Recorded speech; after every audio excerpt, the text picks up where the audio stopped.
大家好，我是志刚。昨天晚上下了一个晚上的雨，大山里面都是湿漉漉的。那今天就不进山挖鱼塘了，给自己放一天假，就喝喝茶，思考一下人生，给大家汇报一下我的房屋建造情况。这房间看起来有点乱啊，因为还没建好嘛。建好了之后要进行一次彻底的大扫除，用具全部摆放好。那个窗户的话，玻璃、纱窗全部都装好了。差不多还要4、5天吧。就去放一张床进去啊，1.5米宽就够了，反正一个人睡差不多了。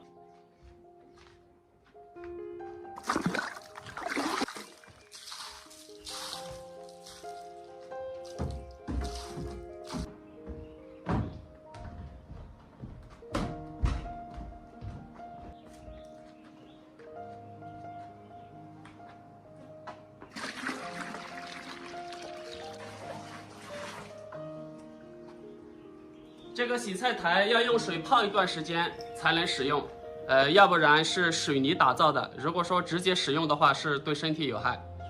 我上面那个蓄水池的话已经泡了差不多有1个月了，这里挖平了之后瞬间就觉得宽敞了许多。这里到时候我要做一个书架，多摆一些历史书籍，特别是有关于曹操的书籍啊，我对曹操比较感兴趣。这里就摆一张靠椅，摆一张茶椅啊，喝喝茶看看书。这个阶梯路也做好了，还是做的比较宽敞的啊。这个地方没有打水泥地面的原因就是这群蜂啊太凶了，蛰了他们好几次，特别是我堂哥蛰了很多次了，但是他对我还是比较可以，我几乎每次来怎么弄他都不蛰我，他几乎是认识我。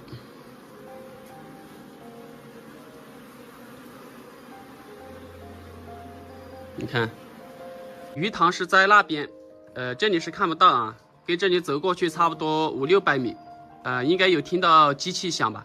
就是把那种小型耕田机啊，他们今天把它抬过去了，再把鱼塘的底部打成泥巴状态。今天请的人比较多，因为有2个鱼塘要同时开工，请他们来挖的话，差不多半个月左右啊就能挖好，同时能放鱼苗进去了。人多力量大嘛。如果说靠我一个人去挖的话，进展速度实在太慢了。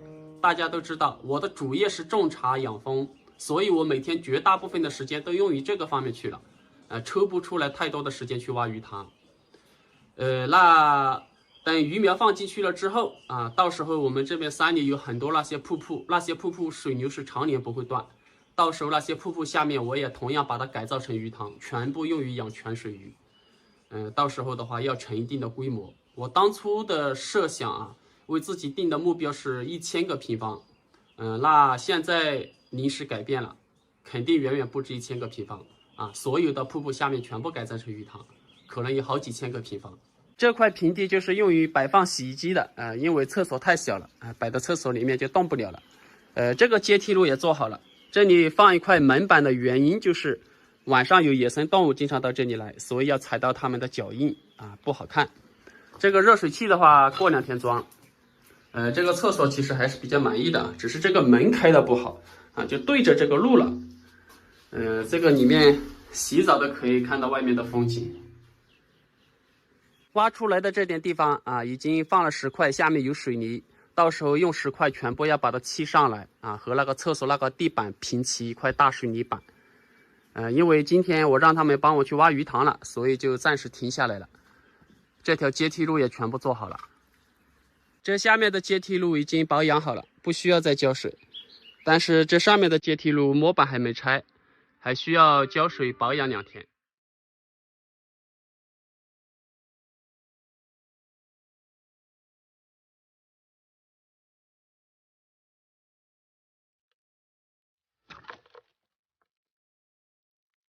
上面应该堵塞了。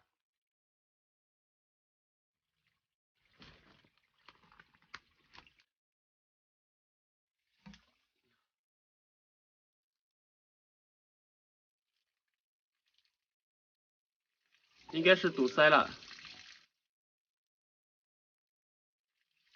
那就到前面那个洞子里面去了，那个洞子里面已经涨水了。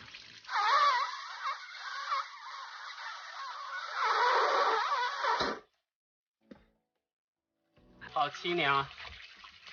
就是堵住了，然后我吹一下，把它吹开了，管子还是小了。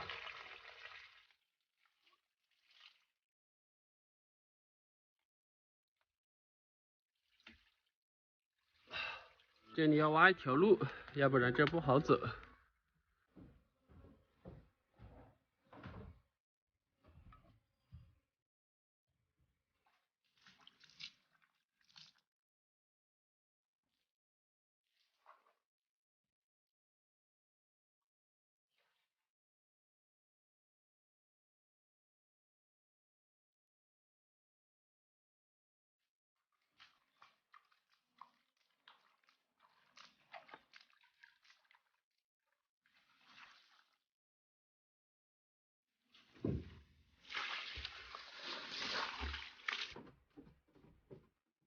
哇，这个桐树它居然活过来了，我以为它活不了了，全部都发芽了，别的桐树花都快谢了，这个桐树活过来之后，它开花，这些桐叶在这里，人在这里上下楼梯，走在这里有桐叶的衬托，这样非常的有意境。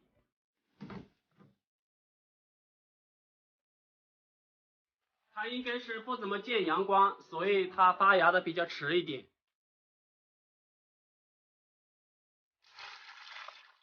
还有很多蝙蝠粪便没吸收。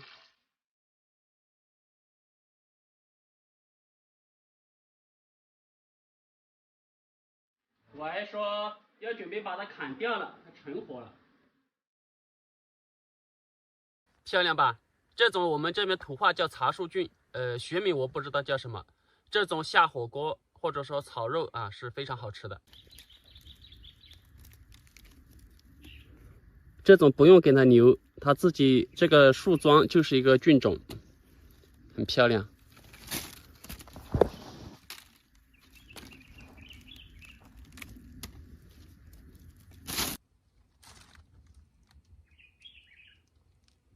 我们这边大山里面的野生菌很多。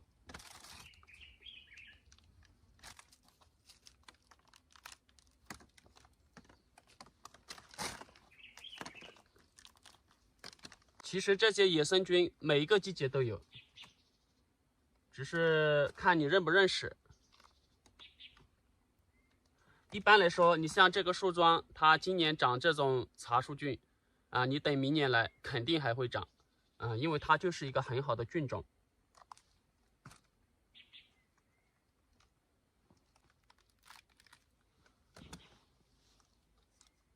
很鲜美。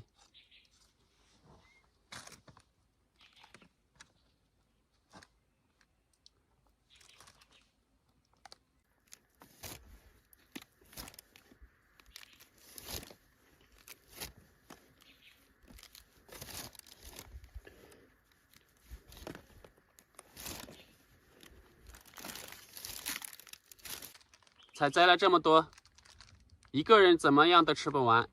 回去下火锅，喝点小酒，给自己放一天假。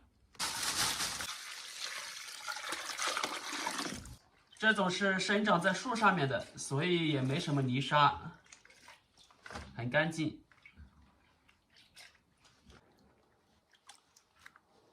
清2遍就干净了。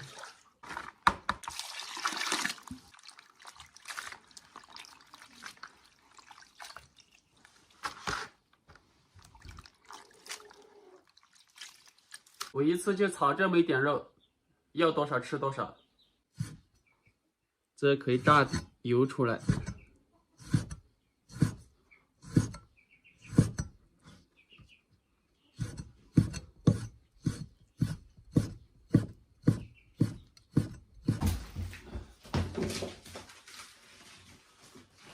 一个人的饭菜就是麻烦，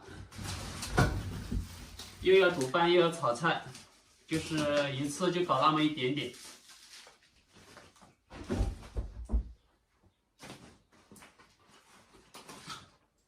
因为天气热了，如果说你炒的太多了的话，放到第2天又不能吃了。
我们湘西农村都是用这种大碗。这段时间天天在山里面忙，所以的话，感觉到肚子饿得很快，吃的也很多。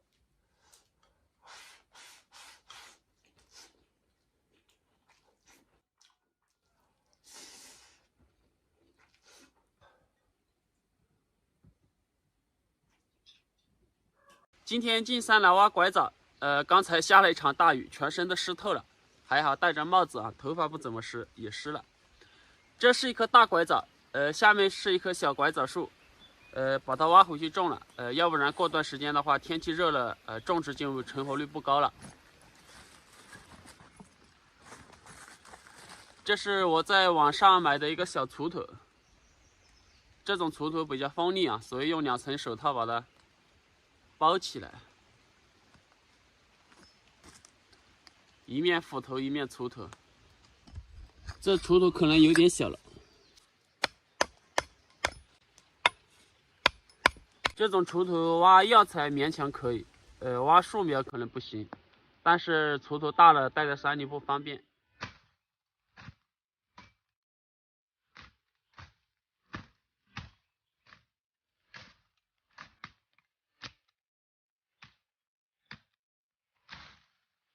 在网上买了7颗拐枣，只成活了2颗。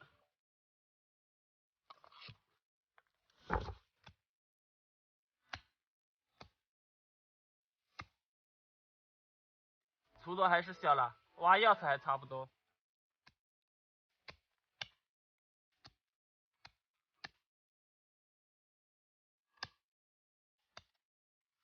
尽量多留一点根吧。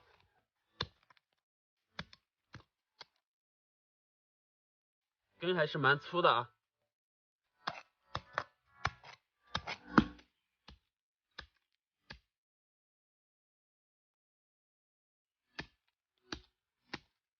尽量给它多保留一点根须。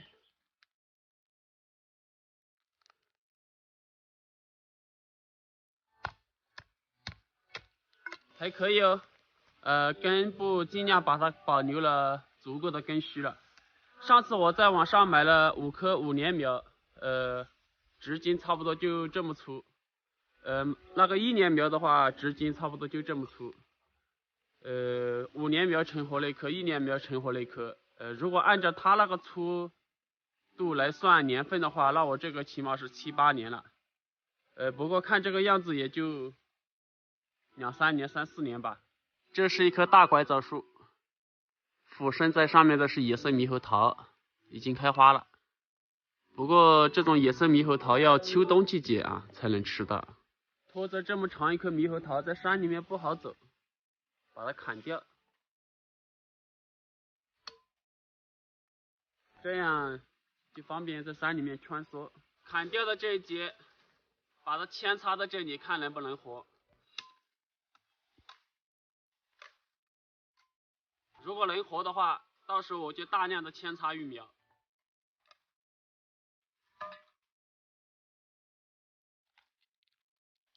应该是可以活吧，我听说是可以扦插育苗的。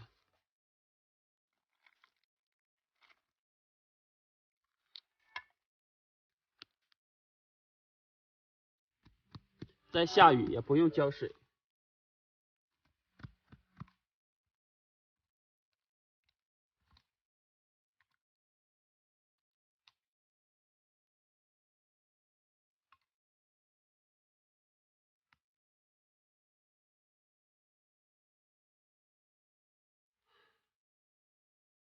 看一下能不能活。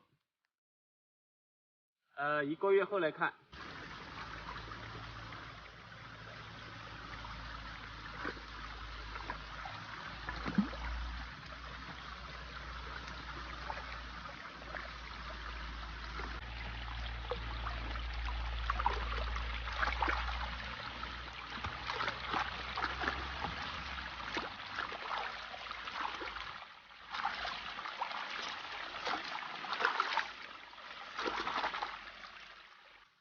本来打算今天多挖几颗拐枣，但是一进山全身都湿透了，现在又开始下雨了，那就等天气好，天气好的时候就到山里面来多挖一点拐枣树，种在我山里面木屋的附近。早知道就不在网上买苗了，买那些苗也是不对版。回去换一套衣服，都淋得出水了。我们这边海拔高，所以下雨了温度就比较低。回去换套衣服把它种了，下次天气好再来挖。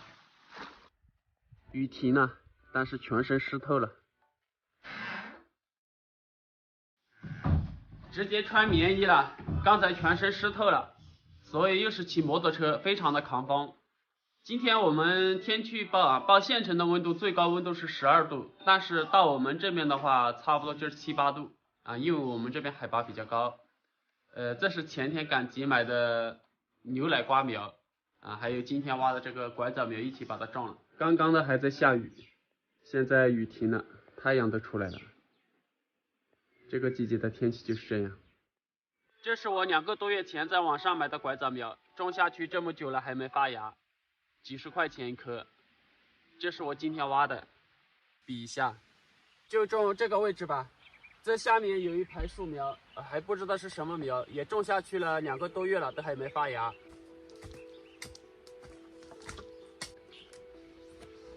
这个是沙瓤头，利于它跑根。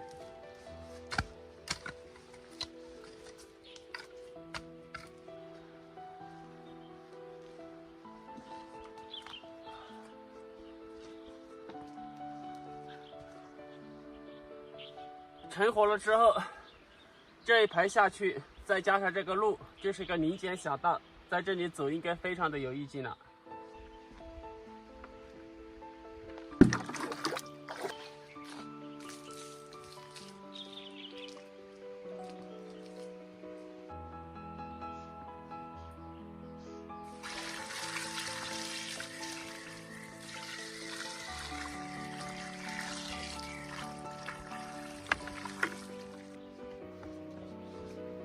还有5棵牛奶瓜苗种在地旁边去。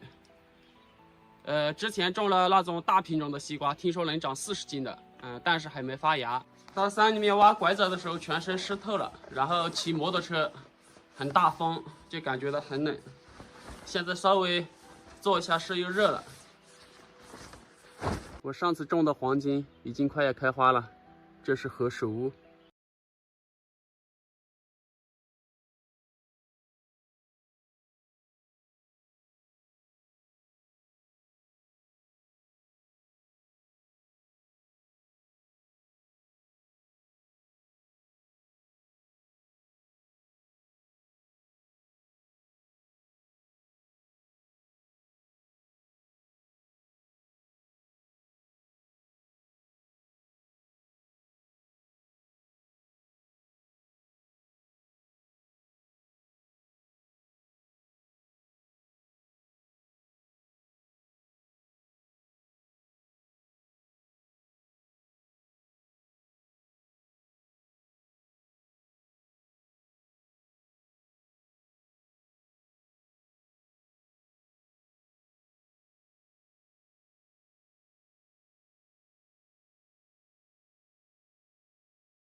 西红柿、西瓜，这里是豆角，这边上是茄子，这种是牛奶瓜，这边是辣椒，这一块还空出来了。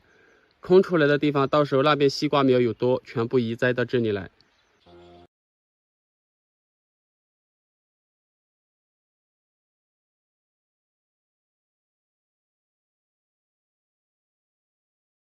里面去砍一些竹子过来，因为我种的那些豆角它是攀援植物，它是往上面长，可能需要砍40、50根竹子吧。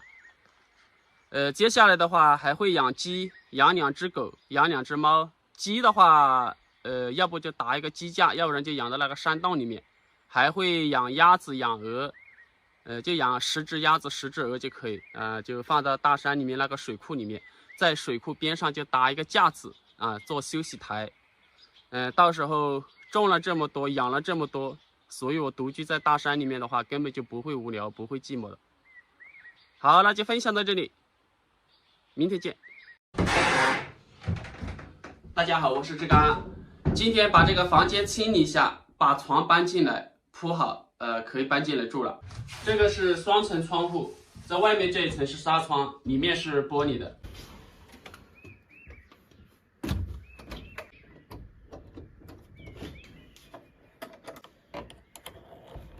这杂物太多了，乱七八糟的，该摆到外面的全部把它摆到外面去，然后打扫干净，把床就搬进来了。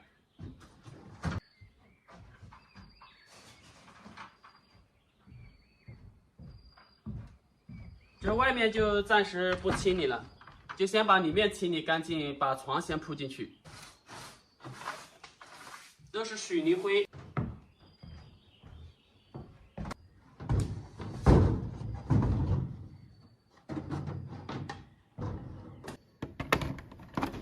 还要接地线了，要不然会漏电。里面是紫外线灯，是紫外线消毒。这个应该是开关调时间的，调20分钟，看一下效果。紫外线灯已经开起来了，里面的温度应该等一下就非常的高。先把这些碗筷放进去，要不然放在这里占地方。哇，一股热气，都已经停电了差不多10多分钟了，还有很大的一股热气。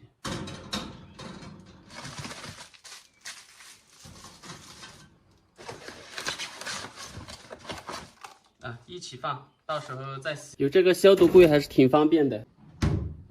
哦，还有这些碗垫一起放进去。哎呀，整个房间就像个垃圾堆一样。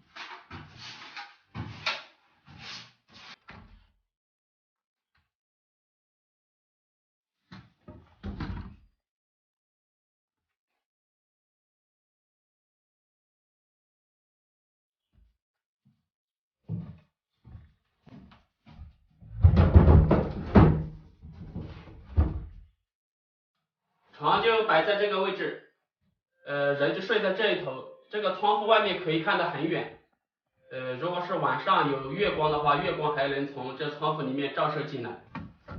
这个床板破了，不过不要紧，我体重就是120几斤，加固一下，我一个人睡是没问题。这个床板是另外一个床的，这个不配套，所以把这个螺丝下来。固定在这里，这里缺几颗螺丝。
哎呀，舒服。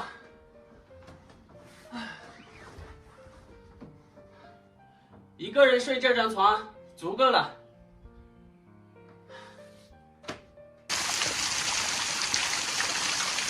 哇，全部都堵住了。你看，全部都是叶子。要找一根矿泉水瓶来才行。这个堵的就更离谱了，里面肯定全部都塞硬了。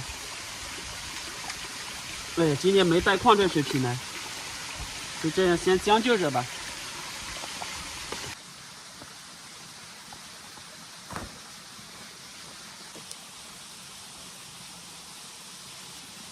OK 了，这么大的水，2根管子都有水了。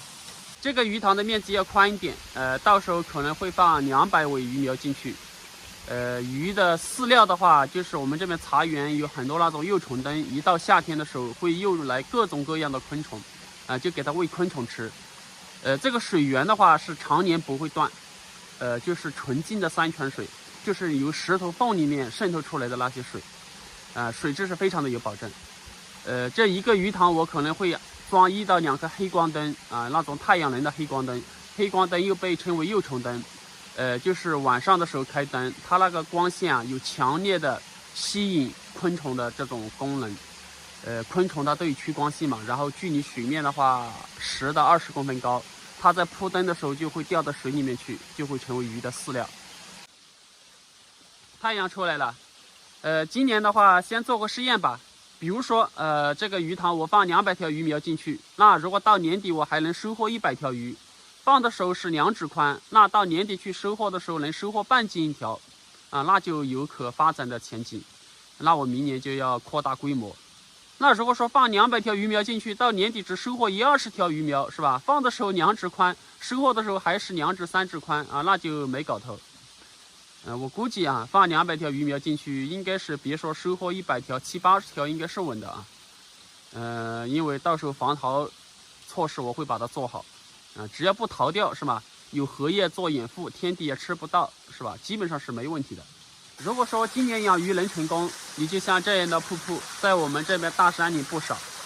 那我会把它改造成鱼塘。你像这些水流常年不会断。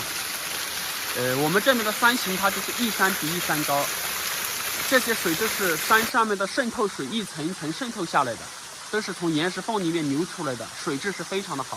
自带甘甜，我们这边的人全部是喝这种水。如果说能成功的话，到时候像这些瀑布养鱼在下面水深会更深一点。吃过泉水鱼的朋友应该都知道吧，那种口感比市面上那种饲料鱼要好吃得多。你像我们这边有那些大的瀑布，下面有很深的潭，那些鱼的话经常去抓，那吃起来口感真的很鲜美。好，那就分享到这里，明天见。这种应该是上面小溪里面流下来的，看淡水虾，到时候里面还放一点泥鳅。